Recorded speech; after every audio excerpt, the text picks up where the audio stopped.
बोलो सच्चे दरबार की जय। बोल सियापति रामचंद्र की जय। अति सरोस माखे लखनो लखे सोने सपत प्रवान रामा लखे सुत सपत प्रणाम। सबय लोक सब लोक पते चाहत भर रे भगवान सियापति रामचंद्र बद जय शरणम शंकर हरिओम जय जय सिया राम। लक्ष्मण जी को अत्यंत क्रोध से तमतमाया हुआ देखकर और उनकी प्रामाणिक सत्य सौगंध सुनकर सब लोग भयभीत हो जाते और लोकपाल घबरा कर भागना चाहते हैं। तो जगो भय मगन गगन बईवानी लखन बाहो बलो बेपोलव खानी तात प्रताप प्रवाहो तुम्हारा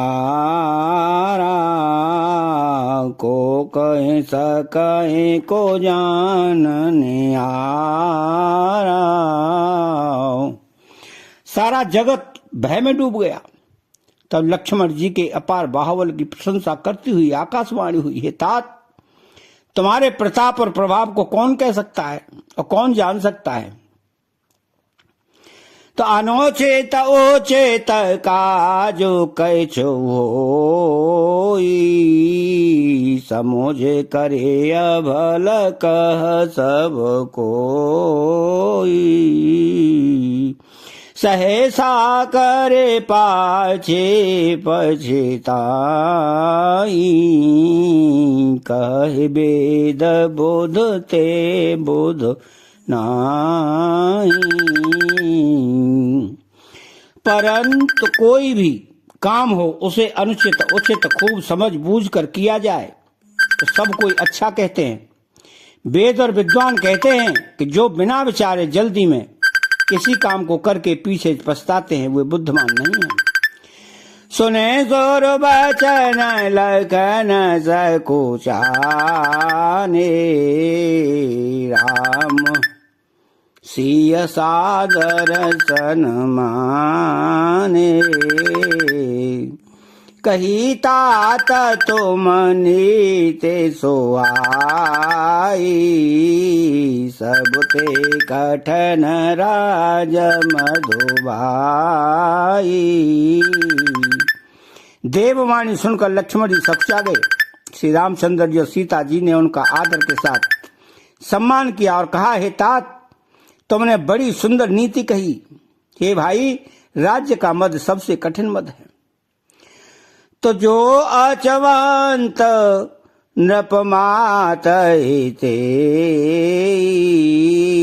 नाहे न साधु सवाजे से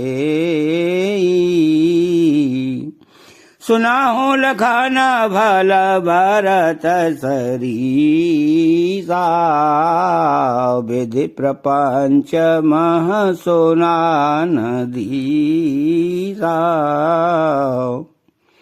जिन्होंने साधुओं की सभा का सेवन सत्संग नहीं किया वे ही राजा राजमद रूपी मदरा का आचमन करते हैं, पीते हैं, मतवाले हो जाते हैं।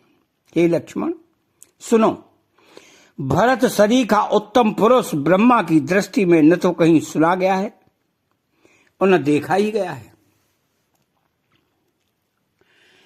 तो भारत हो न राजमदो विदय हर पद पाए रामा विदय हर पद पाए कबहू के कांजी सी करने क्षीर सिंधु बिन साय सियापति रामचंद्र पद जय शरणम शंकर हरिओम जय जय सिया राम।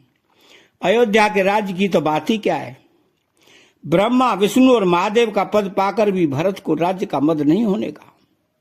क्या कभी कांची की बूंदों से क्षीर समुद्र नष्ट हो सकता है, फट सकता है।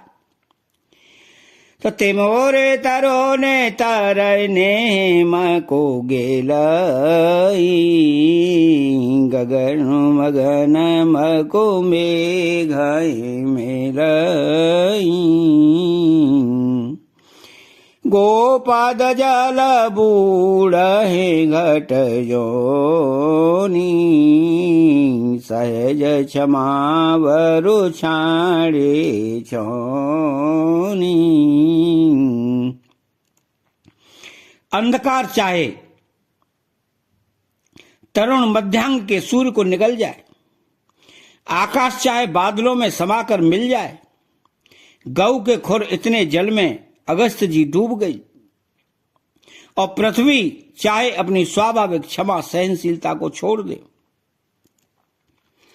तो मसक फूंक मको मेरो ओढ़ाई, होए नृप मधु भरत ही भाई। लखन तुम्हार शपथ पितुआना, सुच सुबंधो नहीं भरत समाना। मच्छर की फूंक से चाहे सुमेरु उड़ जाए, परंतु हे भाई, भरत को राजमद कभी नहीं हो सकता।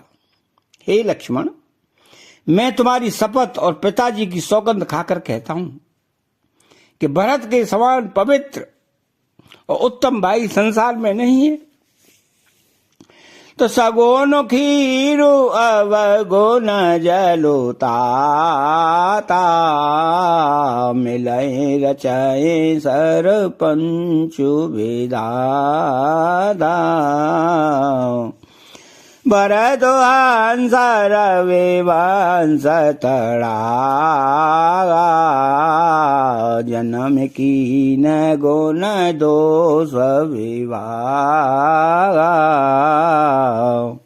हे तात, गुण रूपी दूध और अवगुण रूपी जल को मिलाकर विधाता इस दृश्य प्रपंच जगत को रचता है, परंतु भरत ने सूर्यवंशी रूपी तालाब में हंस रूप जन्म लेकर गुण और दोष का विभाग कर दिया है, दोनों को अलग अलग कर दिया है।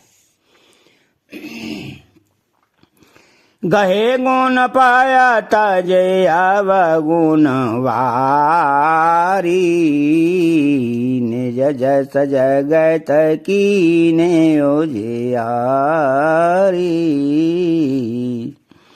कहता भरत गुणशील सुभाऊ, प्रेम पयोधि मगन रघुराऊ। गुण रूपी दूध को ग्रहण कर, अवगुण रूपी जल को त्याग कर भरत ने अपने यश से जगत में उजाला कर दिया है। भरत जी के गुण, शील और स्वभाव को कहते कहते श्री रघुनाथ जी प्रेम समुद्र में मग्न हो गए। तो मंगल भवन अमंगल हारी, द्रवहु सुदशरथ अजिर बिहारी। अतः चैनल को सब्सक्राइब करें, बेल आइकन घंटी को दबाएं और कमेंट में श्री राम के नाम का एक जय सिया राम लिखें। आपकी बहुत कृपा होगी और आप रामायण को इसी तरह सुनते रहें। बोलो सच्चे दरबार की जय, बोल सियापति रामचंद्र की जय।